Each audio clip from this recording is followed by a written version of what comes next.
Bismillahirrahmanirrahim. Assalamualaikum warahmatullahi wabarakatuh.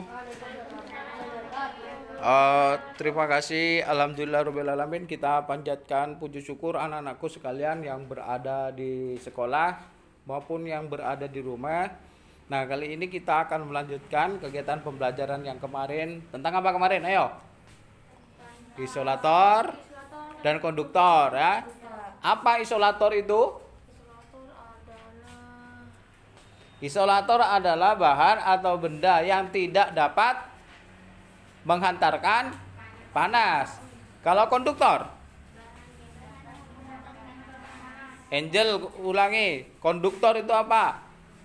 Bahan yang dapat menghantarkan panas. Dengan baik ya, konduktor. Contohnya konduktor sudah disebutkan kemarin. Bahan-bahan yang dibuat dari aluminium kah, besi dan seterusnya ya. Nah, ini lihat di buku kita tentang bagaimana penggunaan bahan-bahan itu. Kalau kalian buka buku di buku halaman 145 ya.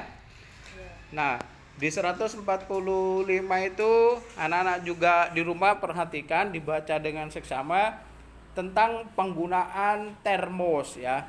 Misalnya di suatu pagi Lani itu masuk ruang kelas dengan membawa sebuah kotak ya. Nah, dia segera menemui Bayu yang ada di kelas. Kemudian Dayu, coba lihat saya bawa apa ini? Tanya Lani. Nah, kemudian mereka itu ternyata membawa botol bentuknya, tetapi airnya di dalam itu masih panas. Ya, itulah yang disebut sebagai termos. Nah, berkenaan dengan termos, ini ada sejarah tentang termos. Halaman berikutnya, sejarah termos. Saya coba minta Angel bacakan dengan nyaring paragraf pertama sejarah termos. Sejarah termos. Hampir semua keluarga memiliki termos di rumahnya. Termos memang sering digunakan untuk menyimpan air panas agar tetap panas saat digunakan. Biasanya keluarga yang memiliki bayi yang memerlukan susu setiap saat menggunakan termos untuk menyimpan air panas. Termos adalah sebuah benda yang biasanya terbentuk tabung seperti botol yang mempunyai dinding berlapis.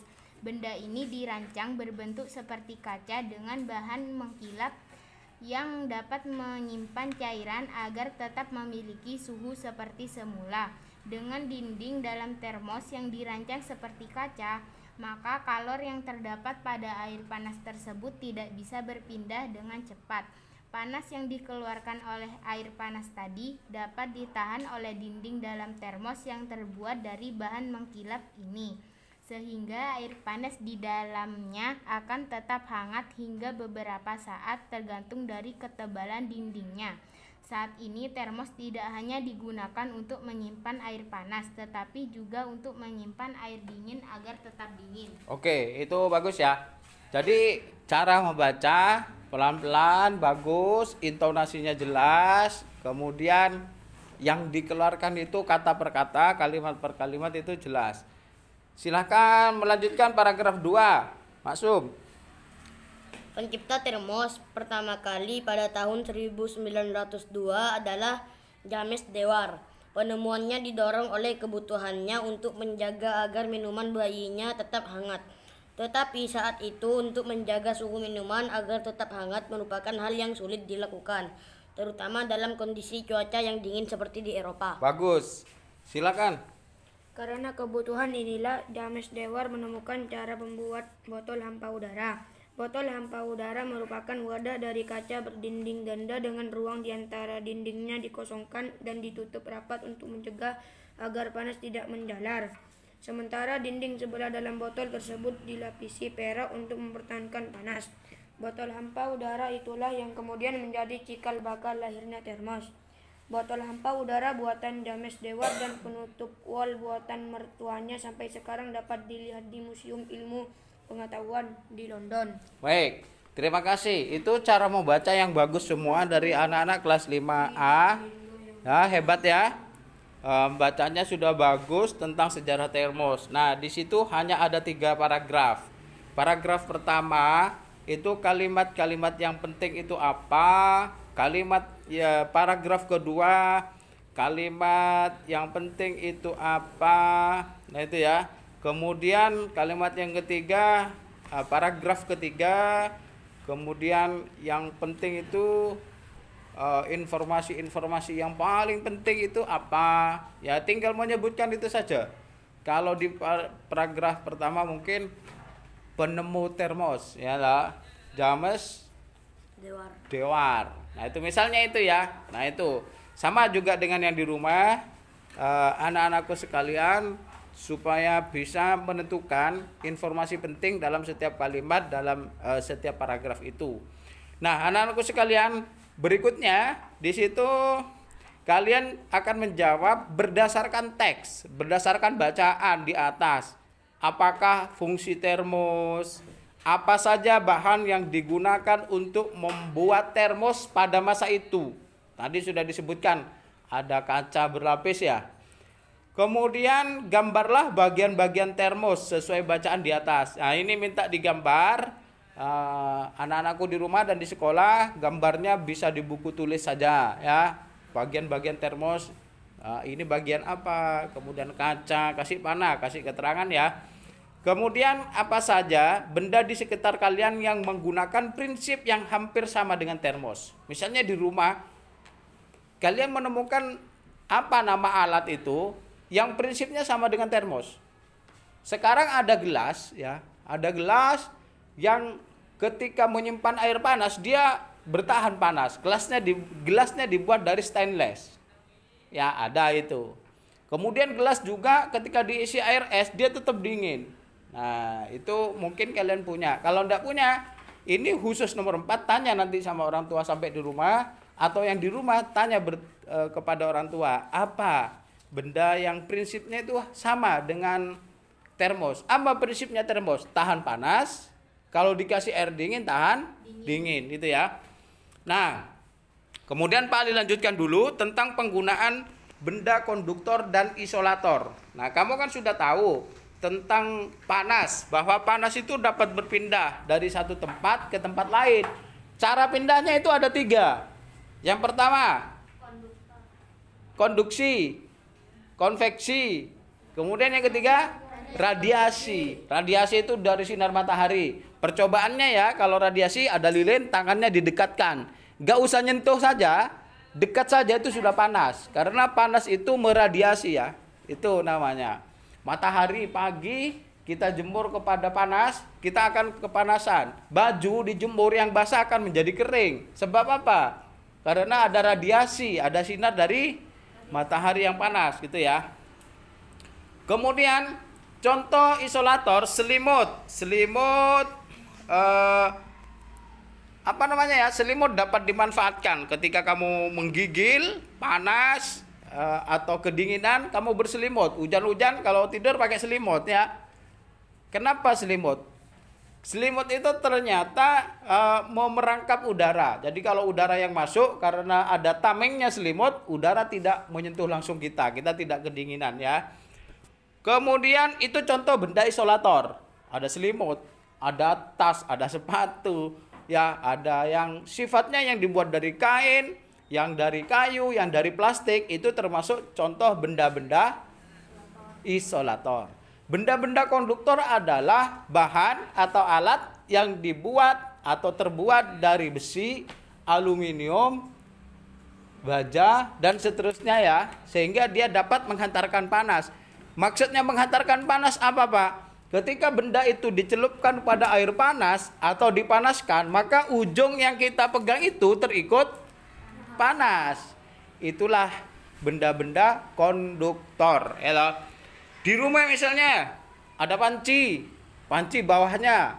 Panci bawah itu ketika dipanasi di kompor, diisi air, lama-lama airnya akan mendidih. Itu artinya panci itu dari api menghantarkan apakah pegangannya yang dari karet itu panas juga ketika kamu pegang?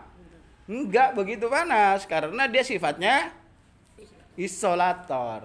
Oke ya. Udah paham? Mesin mobil. Mesin mobil itu terbuat dari baja. Ketika mobil dipanasi, kita berjalan, pesen sepeda motor, mesinnya kalau kita pegang panas enggak? Panas. Tapi kalau kamu duduk di dalam mobil, di bangkunya panas enggak? Enggak. Kenapa? Karena tempat dudukan mobil itu terbuat dari kain kah, kalep kah ya, atau plastik kah. Mobilnya dalamnya pasti dilapisi dengan kain, dengan kalap, dengan kulit, dengan plastik ya. Coba kalau mobilnya terbuat dari seng, dalamnya tempat duduknya baja, tempat duduknya dari besi. Kalau ada sinar matahari, wah, kobong kamu di dalam ya. Panas itu. Maka mobil dibuat sedemikian sehingga orang yang berada di dalamnya tidak bahkan kalau pakai AC itu akan terasa dingin itu ya. Nah, dari uraian di atas sudah jelas kamu memahami apa itu isolator, apa itu konduktor. Nah, tugas kalian anak-anak di rumah juga di sekolah menjelaskan kembali isi paragraf 1, isi paragraf 2, paragraf 3, paragraf 4 di halaman 149 ya. Nah, kemudian selanjutnya Pak Ali ingin mengatakan bahwa kalian diminta sampai rumah nanti atau yang sudah ada di rumah mengamati benda-benda yang berada di rumah yang termasuk benda-benda isolator dan konduktor. Benda-benda yang ada di sekolah yang termasuk sifatnya konduktor dan isolator. Coba saya tanya Angel, di sekolah kita sebutkan satu nama benda yang bersifat isolator. Coba. Yang bersifat Isolator. Korden, Pak. Korden. Yang kamu duduki itu? Kayu, kursi isolator. Coba kayunya dari besi, kemudian bawahnya kasih api. Panas enggak? Panas. Makanya kursi dibuat dari kayu, itu isolator. Coba Alia Nafisa ya. Alia Nafisa berikan satu contoh di dalam kelas kita yang sifat hantarannya konduktor ya. Benda-benda konduktor di dalam kelas saja. Apa? Lihat apa yo di dalam kelas? Melihat apa? Banyak itu ya. Papan. Boy, kok papan? Nah, ini merekatkan ke tembok itu apa namanya? Paku. Paku terbuat dari apa? Besi. Paku itu termasuk benda yang sifat antaranya konduktor. Nah, anak-anak di rumah itu saja. Jadi kalian diminta untuk menyebutkan benda-benda di rumah atau di sekolah yang sifat antaranya dijelaskan. Misalnya dandang, konduktor, gunanya apa? Untuk memasak nasi. Apa ini? Sendok sifat antaranya konduktor. Kegunaannya untuk alat makan, ya toh?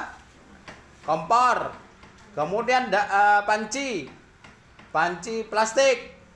Sifatnya isolator, gunanya membasuh beras, bukan untuk menanak beras. Kalau panci plastik dibakar habis. Itu ya. Nah, itu contohnya. Baiklah anak-anak sekalian di rumah, kalian diminta untuk mengerjakan tugas-tugas yang sama dengan anak-anak di sekolah ya, untuk menuliskan. Bagi yang di rumah, tugas ini nanti dikumpulkan sampai pukul 21 malam, pukul 9 malam ya. Kalau yang di sekolah kita kerjakan sampai selesai apa yang sudah kita jelaskan dan dibacakan oleh teman-temannya. Demikian pembelajaran materi kita hari ini. Selanjutnya selamat mengerjakan ya anak-anak sekalian. Silakan mengerjakan.